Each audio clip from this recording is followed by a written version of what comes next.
Pemirsa Edukes FKIP UM Palembang, inilah dia EduTalk Muhammadiyah.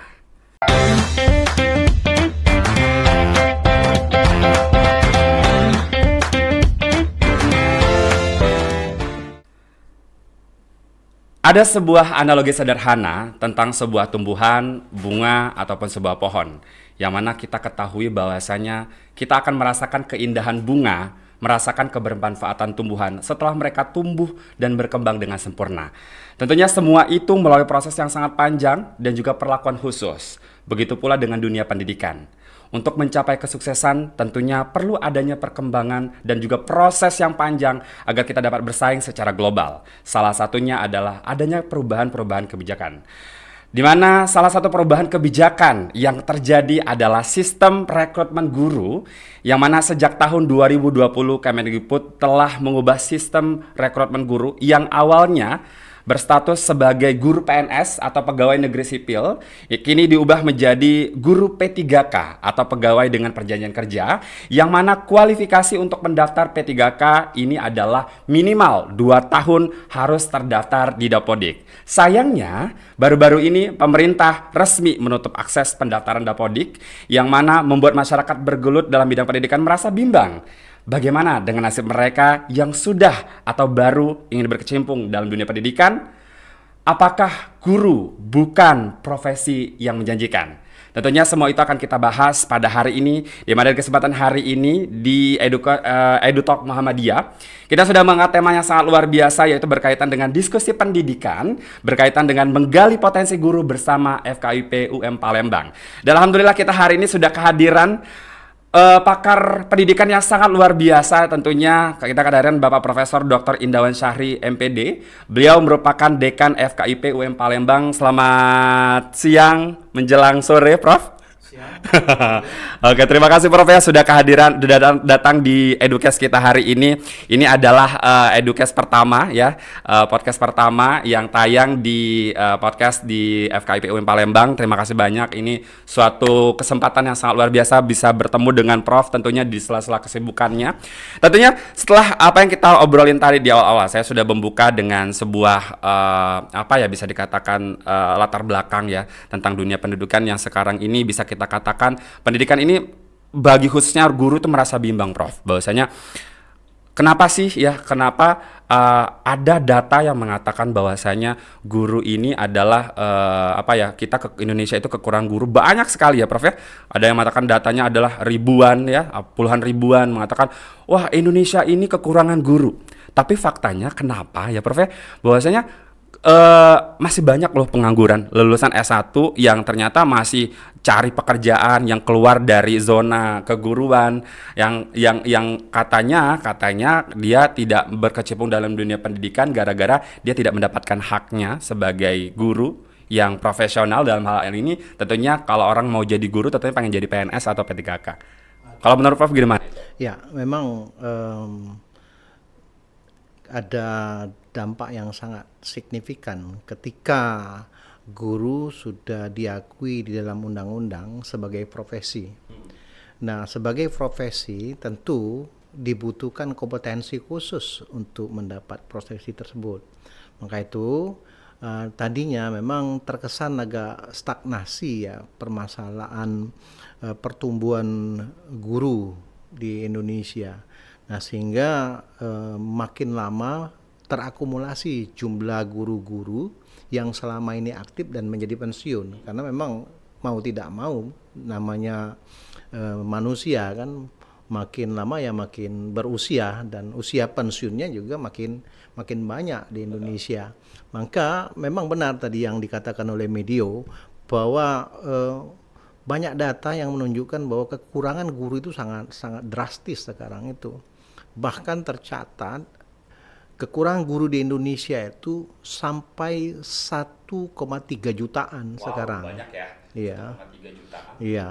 Sementara kalau kita lihat dari pertumbuhan penduduk Indonesia saja tahun 2023 pertumbuhan kita itu 1,3. Nanti jumlah penduduk bertambah.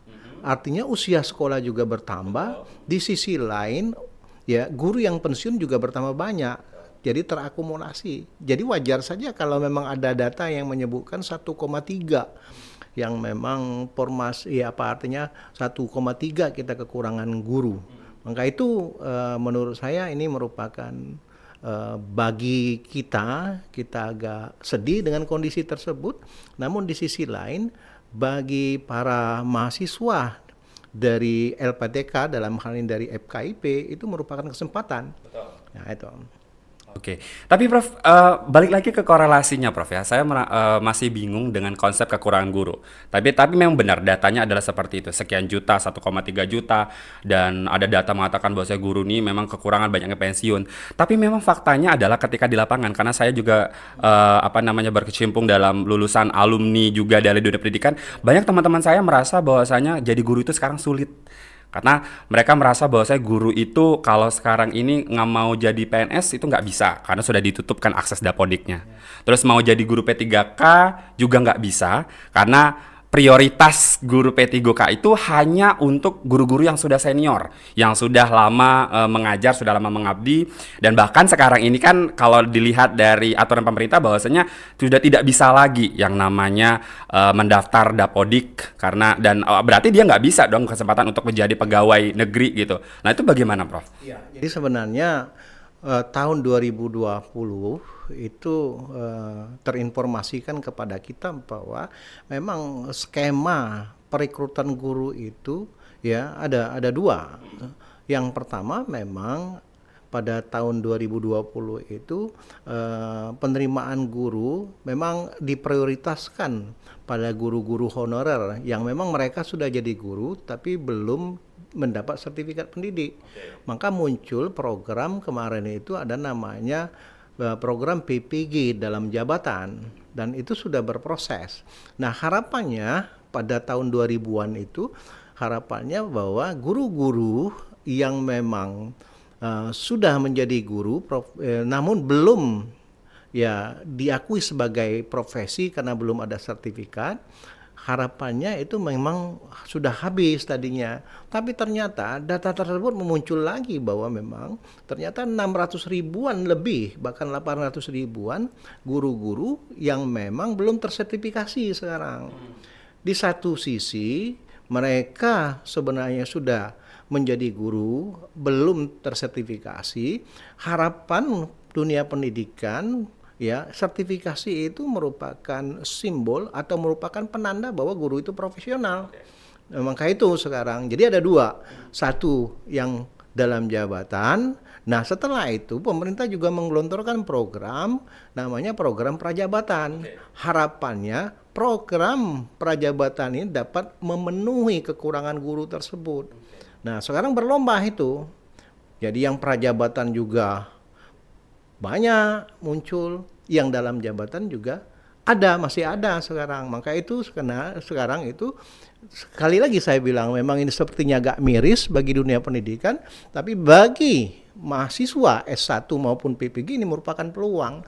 Artinya terbuka lebar, terbuka besar bagi mereka untuk menjadi guru sekarang. Oke, jadi konsep dari kekurangan guru di sini adalah kekurangan guru profesional. Ya. Berarti ya benar sih Prof, karena kan rata-rata selama ini banyak kalau mau jadi guru tuh gampang. Kalau zaman dulu kan asal bisa ngajar, asal bisa ngomong bisa jadi guru. Orang yang nggak kuliah pun bisa jadi guru. Tapi harapan dari pemerintah mungkin saat ini adalah guru yang dimaksud adalah guru yang profesional. Makanya diadakan yang namanya PPG tadi, Program Pendidikan Profesi Guru. Tadi sempat Prof katakan ada PPG Daljab, ada PPG Prajab. Mungkin pemirsa di sini masih bingung nih, apa sih perbedaan PPG Daljab dan juga PPG Prajabatan? Itu bagaimana Prof? Jadi PPG Program Profesi Guru Daljab itu diperuntukkan bagi teman-teman yang sudah menjadi guru tapi belum disertifikasi. Artinya mereka mengikuti program ya yang diselenggarakan oleh LPTK ya.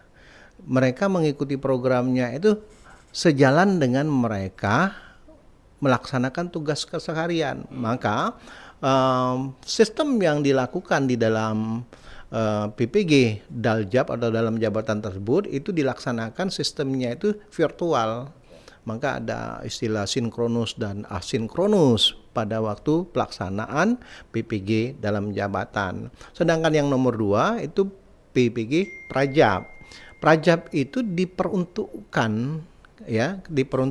kepada alumni S1 yang ingin menjadi guru, ya, mereka mendaftar dan posisi mereka belum menjadi guru sama sekali, maka dia disebut dengan prajabatan.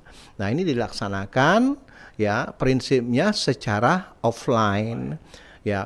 Peserta itu datang ke kampus LPTK untuk melaksanakan program tersebut selama 1 tahun. Oke, jadi PPG itu intinya mendidik para guru yang sudah lulusan S1 ya, diberikan bekal untuk siap berada di lapangan tentunya ya Prof ya. Oke, berarti nanti ketika mereka yang sudah menjadi alumni dari PPG Prajabatan atau Daljab berarti otomatis mendapatkan sertifikasi ya, sertifikat pendidik, dan juga berarti mendapatkan gelar guru ya. Karena kan ada gelar juga ya, katanya gelar GR ya. Dan tentunya apakah ini kalau kita korelasinya guru ini Prof, kalau bukan jadi PNS, bukan jadi P3K rasanya agak kurang. Nah, ibaratnya kompetensi 100% tuh masih 80%.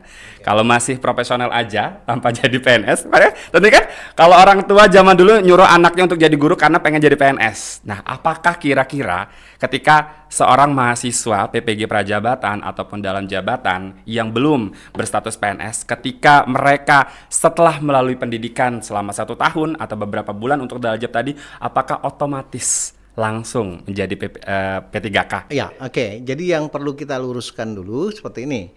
Jadi sebenarnya sertifikasi itu diberikan kepada guru, tidak hanya kepada guru PNS. Artinya guru swasta pun itu dapat diberi sertifikat melalui proses tadi, Daljab, dalam jabatan atau Prajab. Ketika mereka sudah selesai melaksanakan program tersebut, dapat sertifikat dan itu diajukan ke pemerintah dan pemerintah akan membayar. Tidak ada diskriminasi dia ke PNS atau bukan. Berarti konteksnya dibayar di sini dibayar karena sudah berserdik tadi. Ya, karena berserdik. Karena yang mengeluarkan serdik itu sebenarnya LPTK atas nama pemerintah. Jadi pengakuan, jadi sertifikasi itu merupakan pengakuan bagi pemerintah bahwa guru tersebut adalah guru yang berkompeten dan profesional. Maka itu. Nah, sekarang ada peluang memang karena kekurangan guru itu besar-besaran ya. Itu sebenarnya kita itu sekarang itu 1,3 jutaan itu pemerintah akan memprioritaskan bagaimana kekurangan 1,3 juta itu dapat ditutupi dengan rekrutmen besar-besaran oleh pemerintah. Sebenarnya itu PNS, namanya ASN. Nah, ASN itu aparatur sipil negara dibagi menjadi 2. Satunya PNS, satunya adalah P3K. Apa bedanya, Prof, antara PNS dan ASN, P3K? Ini karena banyak orang punya stigma yang berbeda, menganggap bahwasanya kalau PNS itu lebih di atas daripada P3K. Mungkin ada stigma seperti itu. Kalau menurut Prof itu sama atau beda jadi? Ya, kalau menurut saya nih ya, dari persepsi saya sebenarnya tidak ada perbedaan sama sekali. Ya. Bedanya hanya durasinya. Iya, artinya kalau dia PNS dibayar oleh negara sertifikasinya. Lantas P3K juga dibayar oleh negara, tidak ada perbedaan sama sekali. Yang jelas memang dia dengan kontrak yang P3K dengan kontrak kerja. Tapi menurut saya di dalam performan dan seluruhnya sepengetahuan saya itu sebenarnya tidak ada perbedaan yang signifikan untuk itu. Tapi sebenarnya Prof, menurut saya juga kalau misalnya kita berbicara tentang kontrak itu jangan dianggap sisi yang negatif ya. Justru kan karena ada durasi misalnya 5 tahun, artinya dia itu berusaha untuk berkembang kompetensinya. Kalau misalnya dia udah di zona nyaman kan pastinya tentunya karyawan itu tidak mau berkembang kan, tidak mau meningkatkan kompetensi sendiri. Mungkin itu adalah cara menakutkan mungkin ya. Tapi Prof, balik lagi Prof, bahwasanya jadi bisa kita simpulkan bahwasanya yang namanya guru yang sudah bersertifikasi alias alumni dari PPG Daljab ataupun Prajabatan akan mendapatkan gaji khusus tunjangan serdik ya, tunjangan serdik yang dikeluarkan oleh pemerintah baik PNS maupun maupun swasta. Berarti wow ya. Jadi ternyata ya pemirsa bahwasanya ketika kita sudah menjadi lulusan dari FKIP, berarti kita harus buru-buru ya, buru-buru untuk mendaftar yang namanya PPG Prajabatan ya. Kalau Daljab itu kan kalau nggak salah dia harus mengantri dulu ya, mengantri dulu. Tapi kalau misal Prajabatan berarti punya kesempatan emas, tentunya punya kesempatan yang sangat cepat juga untuk bisa menjadi guru yang profesional dan bisa memenuhi kebutuhan guru yang ada di Indonesia. Nah, tapi balik-balik lagi Prof, bahwasanya pasti semua orang itu kalau mau jadi guru harapannya adalah apa ya, pasti mau berjenjang. Saya mau jadi guru, oke, saya udah dapat yang namanya Serdik. Wah, setelah Serdik saya pengennya jadi ASN atau jadi PNS. Oh, nanti terus kan mau jadi wakil kepala sekolah, pengawas dan seterusnya, mungkin sampai menteri pendidikan gitu kan. Nah, tentu kan pengen berkembang. Nah, kira-kira apakah ada apa ya, kayak lisensi, ibaratnya kartu ini lu pengen jadi guru yang PNS atau ASN, ini jalur cepat dengan PPG ini. Apakah ada perbedaan antara yang non PPG dengan PPG ketika melamar di P3K di tahun 2024 dan seterusnya nanti? Oke, yang jelas sepengetahuan saya dan itu sering disosialisasi, memang pemerintah sekarang lagi fokus memenuhi kebutuhan guru itu dengan jalur P3K. Itu. Lantas mungkin banyak pertanyaan, apakah itu sama dengan PNS yang lainnya? Sebenarnya tidak ada perbedaan, karena guru P3K sebenarnya mempunyai kesempatan karir yang sama dengan guru PNS. Maka itu sebenarnya ini menarik bagi anak-anak muda, terutama yang fresh graduate, yang baru tamat dari S1 untuk segera mendaftar ke PPG. Karena tidak ada perbedaan sama sekali. Mereka bisa menjadi kepala sekolah, mereka bisa berkarir di Diknas, di jenjang kepangkatan di Diknas segala macam. Itu tidak ada perbedaan sama sekali. Jadi gunakanlah kesempatan itu. Yang paling penting sebenarnya menjadi guru profesional itu yang menjadi catatan penting itu. Itu bagaimana jadi guru profesional, apakah nanti lulus menjadi PNS-nya atau P3K ya sama saja. Oke, tapi kalau misal untuk rekrutmennya, apakah apa misalnya ini diprioritaskan gitu untuk yang PPG tadi atau gimana? Sebenarnya kayak gini, kalau kita bicara tentang rekrutmen, ya kondisi yang sekarang saya melihat rekrutmennya itu kan menutupi kekurangan guru. Artinya peluangnya besar sekali. Peluangnya besar sekali. Artinya saya melihat itu jalurnya jauh lebih gampang karena kita dibutuhkan. Dan PPG itu saya merasakan proses pelaksanaan PPG itu tidak juga gampang-gampang aman. Artinya prosesnya itu melalui proses yang sangat sistematis, sistem pembelajarannya juga sangat kolaboratif, ya. Maka itu menurut saya ketika Anda sudah selesai di PPG, saya melihat kemungkinan besar untuk direkrut menjadi tenaga P3K, guru yang profesional itu terbuka lebar. Saya yakin, terbukti ini ya dari Universitas Muhammadiyah Palembang dari LPTK, itu luaran atau tamatan PPG kita dari Prajab, itu angka serapan menjadi guru, terutama guru P3K itu di atas 90%. Iya, di atas 90%. Nah, itu menurut saya artinya proses yang dilakukan di universitas, di LPTK itu memang benar-benar sejalan dengan harapan pemerintah. Oke.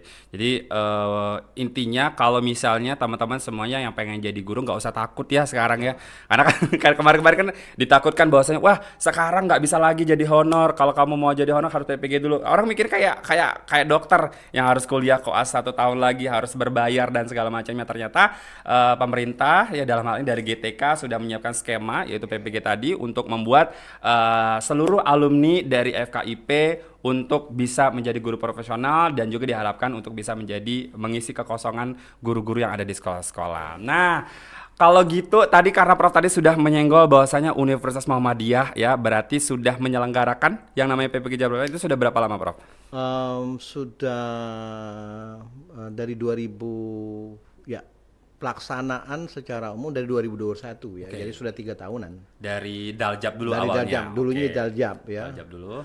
2000 itu kan masa COVID Daljab ya. Itu proses daljab yang paling banyak pada waktu itu. Nah, sekarang kita berimbang ya. Setelah beberapa kali melakukan proses daljab, sekarang prajab ada beberapa angkatan. Nah, itu. Oke. Dan tadi sudah dikatakan bahwa saya sudah 90% rata-rata sudah terserap semua. Sudah Prof, ya? terserap. Oke. Nah, makanya Prof, ada juga banyak orang yang berharap bahwasanya apakah PPG, banyak orang yang kepengen PPG di Universitas Muhammadiyah Palembang karena mereka merasa bahwasanya PPG ini sangat menguntungkan sekali ya. Banyak juga yang baru tamat ikut PPG tiba-tiba langsung ASN aja gitu. Nah, apakah skema PPG Prajabatan ini kita konteksnya ke PPG Prajabatan aja karena bagi lulusan yang baru mungkin pada penasaran, apakah PPG ini secara mandiri dilakukan oleh Muhammadiyah tersendiri, UMP sendiri, atau kita harus mendaftar dulu ke kampus-kampus lainnya gitu? Maksudnya ke GTK atau ke Kemendikbud? Selama ini memang proses yang dilakukan oleh peserta itu mereka mendaftar ke GTK dan GTK melakukan plotting ke universitas, ke LPTK. Seperti itu yang terjadi. Namun informasi yang terakhir yang kami dapatkan dari GTK bahwa nantinya ya plotting peserta itu akan dilakukan berbasis daerah atau regional, zonasi ya. Mudah-mudahan nanti akan lebih mudah bagi masyarakat atau bagi calon-calon guru untuk mengikuti program di Universitas Muhammadiyah Palembang, nah, di LPTK Universitas Muhammadiyah Palembang, karena biasanya nanti orang-orang yang tinggal di Sumatera Selatan itu akan ditempatkan kemungkinannya juga di Universitas Muhammadiyah Palembang. Maka cepat-cepatlah dan raihlah kesempatan yang seperti ini. Jadi buat ini ya teman-teman semuanya ya, berarti harus cepat-cepat lulus S1 ya. Karena kalau sudah lulus S1 langsung aja daftar PPG Prajabatan tadi dan mudah-mudahan itu ditempatkan di LPTK Universitas Muhammadiyah Palembang. Oke, nah kira-kira nih saya juga sedikit penasaran. Tentunya kan kalau LPTK itu kan punya kekhasannya masing-masing. PGRI mungkin dengan ya basic keguruannya, mungkin kalau di universitas lain ada kekhususannya. Kira-kira Muhammadiyah, FKIP Universitas Muhammadiyah Palembang ini apa sih keunggulannya atau sesuatu apa sih yang menjadi kontribusinya untuk menciptakan guru-guru yang profesional? Jadi Universitas Muhammadiyah Palembang ya dengan kekhususannya di program PPG kita itu ada muatan yang diberikan kepada peserta PPG. Muatan tersebut dalam bentuk al-Islam dan kemuhammadiyaan. Artinya kita juga membekali para peserta dengan pengetahuan ya yang berhubungan dengan Islam. Harapannya itu menjadi nilai tambah bagi para calon-calon guru nanti ketika mereka ditempatkan di sekolah. Di samping mereka mengajar mata pelajaran yang ditugaskan, mereka juga dapat, guru-guru tersebut dapat juga melakukan pembinaan rohani kepada siswa-siswa. Jadi menurut saya alumni Muhammadiyah Palembang, terutama FKIP, terutama juga PPG itu akan memiliki nilai tambah ketika mereka ke sekolah. Ada mata kuliah tambahan yang menjadi khas dari Muhammadiyah yaitu AIKA tadi ya. Al-Islam ke Muhammadiyaan ya. Itu mata kuliah elektif ya? Ya, elektif. Pilihan. Di mana berarti fokusnya adalah bagaimana dari sisi keislamannya gitu ya, untuk menanamkan nilai-nilai keislamannya bagi lulusan FKIP, PPG tadi gitu. Oke. Nah, Prof, itu kalau dilihat dari kekhasannya berarti kita punya mata kuliah khusus. Nah, tapi kalau dilihat dari kompetensi dari dosen-dosennya, kira-kira ini Universitas Muhammadiyah ini apakah siap menciptakan guru-guru yang profesional? Siap. Siap ya. Tapi siapnya seperti apa tuh? Satu ya, pertama kalau dilihat dari kredibilitas lembaga, terutama lembaga perguruan tinggi swasta di Sumatera Selatan itu bisa dilihat dari performanya. Mendapatkan PPG itu atau dipercaya oleh pemerintah untuk mendirikan PPG itu bukan hal yang gampang. Ya, pemerintah memberikan penilaian ya dari proses sampai kepada semuanya termasuk SDM. Yang tidak perlu diragukan SDM Universitas Muhammadiyah Palembang terutama FKIP yang mempunyai kualifikasi doktor saja kita sudah 20-an. Wow, banyak ya. Iya. 20-an itu sementara program studi bidang studi PPG-nya 4. Itu kan 4. Jadi ada program studi bidang studi bahasa Indonesia, bidang studi matematika, bidang studi biologi, dan bidang studi bahasa Inggris. Nah itu. Dan kalau kita lihat juga ya biasanya PPG itu erat kaitannya dengan program sarjananya S1. Nah itu. Maka yang masuk ke PPG kita itu banyak juga yang mahasiswa S1 kita tadinya. Itu menunjukkan bahwa kita berkualitas. Nah, di program S1-nya kita dari 6 program studi yang ada, itu ada 4 program studi yang unggul. Nah, makanya saya tidak apa namanya ya? Meragukan. Tidak meragukan sama sekali terhadap performa atau kinerja fakultas kita karena SDM-nya mantap ya. Lantas akreditasinya 4 dari 6 itu unggul. Nah, itu menurut saya itu merupakan jaminan bagi masyarakat bahwa kita akan berusaha semaksimal mungkin mendampingi, membina, termasuk mendidik para peserta untuk menjadi guru yang profesional. Jadi maksudnya paling tidak kalau mereka masuk di Universitas Muhammadiyah Palembang mulai dari S1-nya harapannya nanti mereka juga mengambil PPG-nya di Universitas Muhammadiyah Palembang. Meskipun nanti sebenarnya lebih ke penempatan nanti ya, dibagi-bagi gitu ya. Dibagi-bagi. Tapi tentunya akan ada lebih prioritas lagi, apalagi kalau misal kamu alumni dari FKIP Universitas Muhammadiyah Palembang. Nah, oke, jadi benar ya bahwasanya sebenarnya kan kuncinya ibaratnya anak itu pintar kalau misal gurunya juga pintar. Berarti ketika mahasiswa PPG itu mau dikatakan sebagai alumni yang berkualitas, ketika melihat cerminan dari dosen-dosen berkualitas dan terbukti bahwasanya ya dosen-dosen di FKIP Universitas Muhammadiyah Palembang ini sudah rata-rata sudah doktor semua gitu ya, sudah tersertifikasi juga tentunya, dan harapannya bisa mencerdaskan seluruh mahasiswa-mahasiswa yang ada di FKIP Universitas Muhammadiyah Palembang. Wow, luar biasa sekali ini Prof ya. Ini semakin menarik ya tentunya pembahasan kita hari ini berkaitan dengan PPG Prajabatan, PPG yang ada di Universitas Muhammadiyah Palembang. Tapi kalau dilihat dari segi prasarana, mungkin kan ada trust issue. Ini swasta pasti sarananya agak kurang nih. Nah, kalau menurut Prof gimana? Ya, menurut saya ya, kalau kita lihat dari fasilitas ruangan, kita mempunyai fasilitas yang mumpuni untuk itu. Fasilitas lab, kita juga mempunyai fasilitas yang mumpuni. Nah, tadi cerminannya, ya pertanyaannya kenapa program studi S1 kita itu mendapat kualifikasi unggul, akreditasi unggul. Tentu kan semua kelengkapan itu ada. Logikanya gitu. Logikanya seperti itu. Tidak mungkin unggul kita kalau memang kelengkapan kurang, saprasnya enggak oke, atau SDM-nya malah kurang, enggak mungkin itu. Lagian juga tadi Prof juga sudah mengatakan bahwasanya tidak bisa universitas itu dengan gampangnya membuka PPG kalau nggak berkualifikasi tadi kan. Benar. Artinya sudah tidak diragukan lagi dari segi SDM dan juga sarana prasarananya. Iya, benar. Oke, betul. Oke. Nah, Prof ya, kalau tadi kita sudah ngomongin masalah PPG, tentunya banyak sekali orang-orang yang berkeinginan untuk masuk PPG. Mungkin nggak, Prof? Suatu saat ke depannya kita melakukan, kalau selama ini kan kita mau ikut PPG itu harus daftar dulu ke GTK, ke Kemendikbud, lalu melalui proses yang panjang baru penempatan. Mungkin nggak sih ke depannya, karena banyak sekali yang DM masuk di Instagram kita menanyakan kira-kira Muhammadiyah kapan sih buka PPG mandirinya? Karena kami tuh pengennya mandiri aja, kami udah capek bersaing dengan orang-orang gitu. Mungkin nggak ke depannya bakal ada PPG mandiri? Karena kan setahu saya ada juga ya mandiri ya. Jadi dulunya itu memang ada disampaikan oleh pemerintah pada saatnya nanti PPG itu dapat dibuka secara mandiri.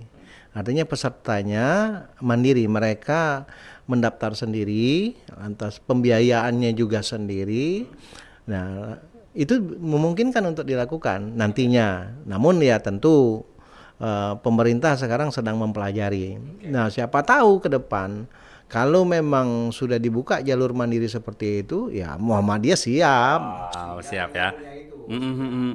Kalau sekarang yakin kami merasa bahwa dengan SDM yang lengkap kita bisa lakukan seperti itu. Bisa, intinya bisa. Bisa. Jadi Prof, saya tuh agak sedikit iri Prof. Jadi saya kebetulan bukan alumni dari FKIP ya, saya dari Sumatera Selatan ya.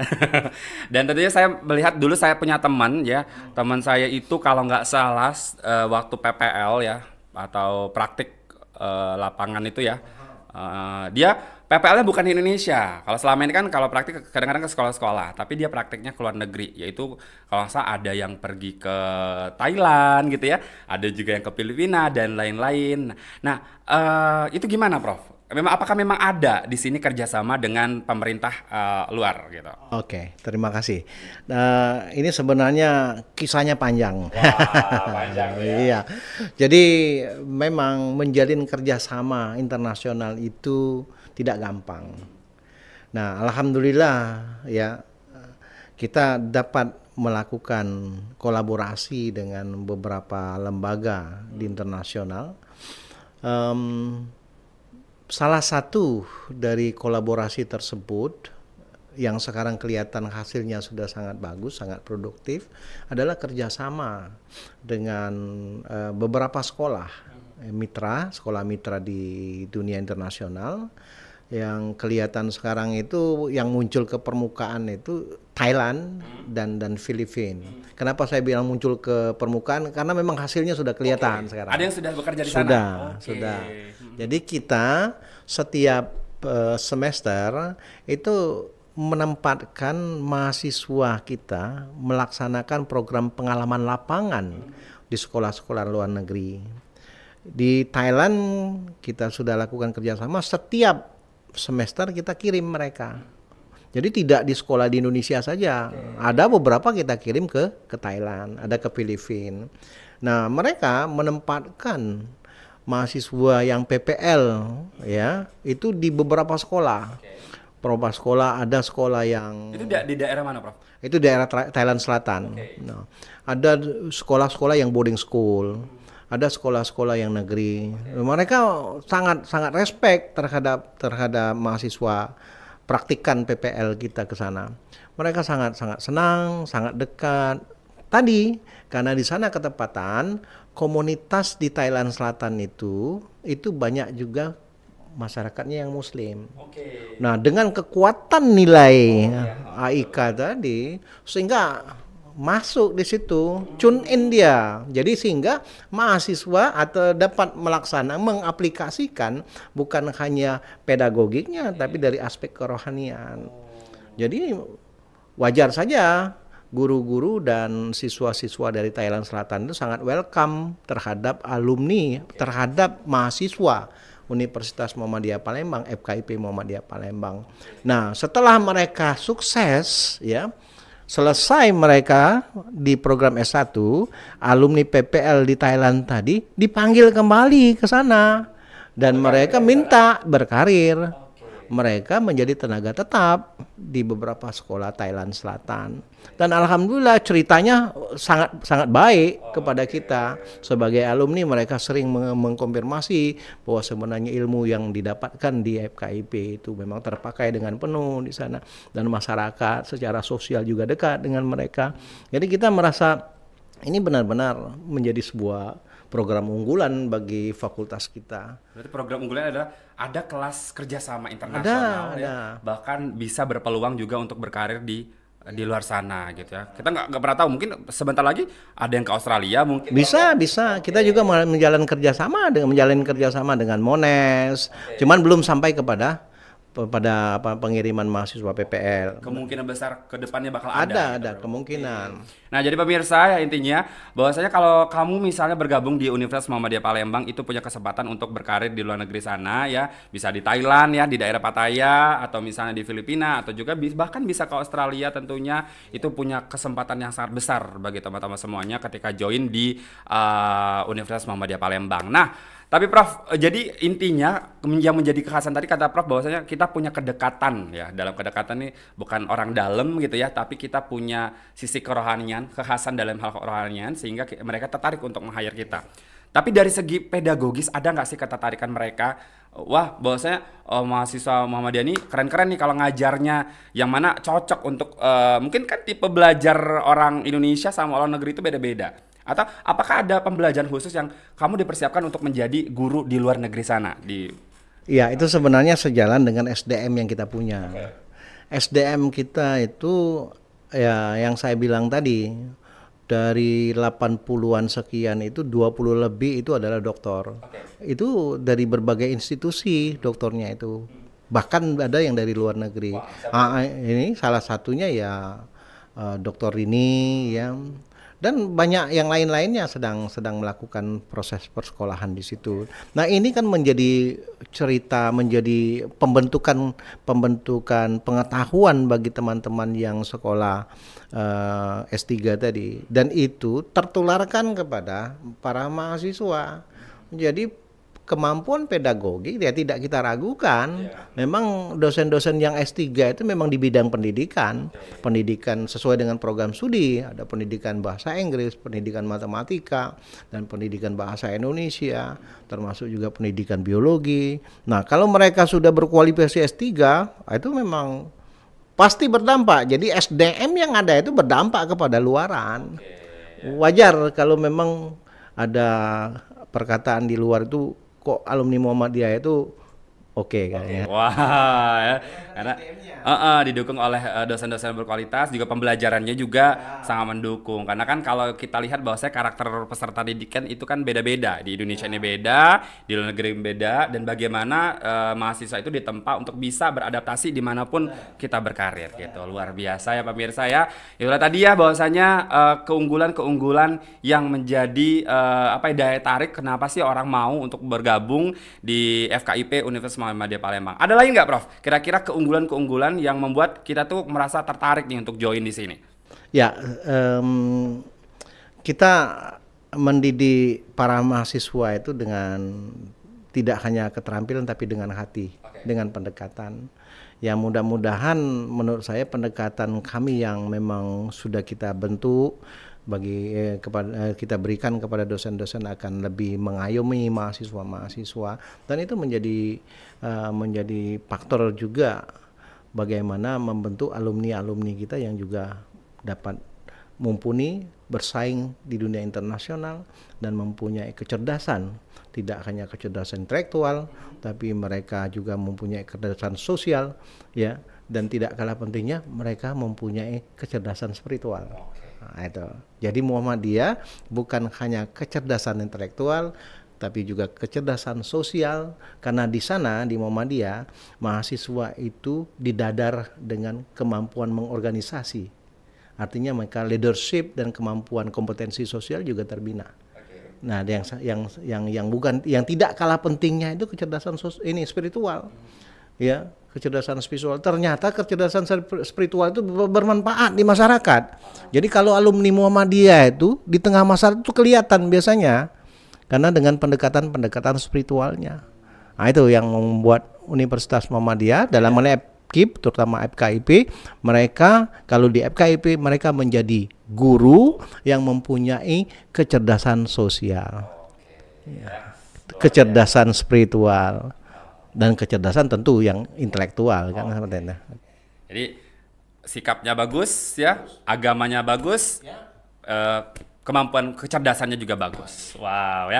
Jadi itu kompetensi yang akan dimiliki oleh lulusan dari PPG dari FKIP Universitas Muhammadiyah Palembang, Prof ya. Oke deh. Nah, Prof, kira-kira karena kan kita sebentar lagi di tahun 2024 ini sudah ada desas-desus bahwasanya akan ada rekrutmen besar-besaran berkaitan dengan ASN P3K, mungkin ada juga besar-besaran juga rekrutmen PNS, atau juga PPG juga bakal buka juga ya katanya, Prof ya. Ini kan lagi proses awal, nanti bakal buka lagi. Kira-kira menurut Prof apa sih yang perlu dipersiapkan bagi mahasiswa tentunya, mungkin mahasiswa FKIP yang sudah atau yang belum bergabung di FKIP untuk menjadi mengikuti seleksi-seleksi ke depannya? Oke. Jadi yang pertama kan masing-masing lulusan SMA itu kan mempunyai peminatan yang berbeda-beda. Lantas peminatan yang berbeda-beda itu sebenarnya nanti akan menentukan mereka ke depan dalam memilih program studi mana yang mereka akan pilih. Nah, bagi saya sebenarnya yang paling penting bagi lulusan SMA itu ya, Anda melihat perguruan tinggi atau program studi, ya, kalau bisa memang lihatlah secara detail.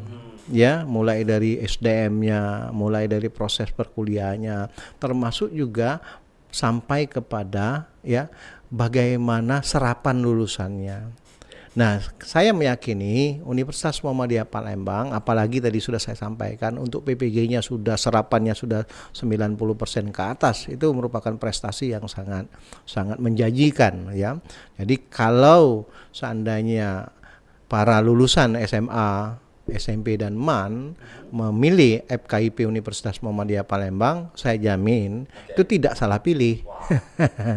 Ya, karena kualitas SDM dan selain macam tadi ya. Tidak akan salah pilih. Oke, berarti 5 tahun ke depan atau beberapa tahun ke depan, apakah lulusan dari FKIP itu akan bisa dikatakan tidak menakutkan atau justru gimana, profesi itu akan menjanjikan atau tidak?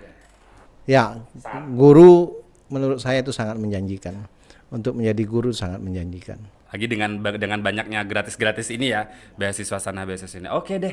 Wow, luar biasa ya pemirsa, teman-teman semuanya ya. Tadi kita sudah mendengarkan banyak sekali perbincangan tentang dunia keguruan khususnya yang ada di FKIP. Boleh Prof, terakhir dari kita, kira-kira boleh nggak sebutkan satu kata yang merepresentasikan bagaimana proses pembelajaran atau perkuliahan yang ada di FKIP? Perwajahan dari FKIP Universitas Muhammadiyah Palembang itu apa? Satu kata aja. Oke. Satu kata ya. Satu kata. Oke. Kekuatan spiritualnya mantap. Wah, kekuatan spiritualnya mantap. Tepuk tangan dong. Oke deh, terima kasih banyak Prof untuk perbincangan hari ini. Sangat luar biasa, sangat berdaging sekali ya. Tentunya yang awalnya kita nggak tahu tentang dunia pendidikan itu seperti apa, akhirnya kita terbuka juga. Dan mudah-mudahan banyak orang yang tahu ya, bisa mendengarkan podcast kali ini, biar bisa tertarik juga untuk join di FKIP tentunya ya. Khususnya di FKIP Universitas Muhammadiyah Palembang ya. Terima kasih sekali banyak Prof ya. Terima kasih. Mudah-mudahan kita bisa bertemu lagi dengan pembahasan-pembahasan yang menarik lainnya. Karena kedepannya pasti banyak sekali ya perbincangan-perbincangan tentang dunia pendidikan yang akan kita bahas. Terima kasih juga buat semuanya ya. Terima kasih, kita bertemu lagi di lain kesempatan. Saya tutup. Wassalamualaikum warahmatullahi wabarakatuh. Terima kasih semuanya. Ciao. Assalamualaikum.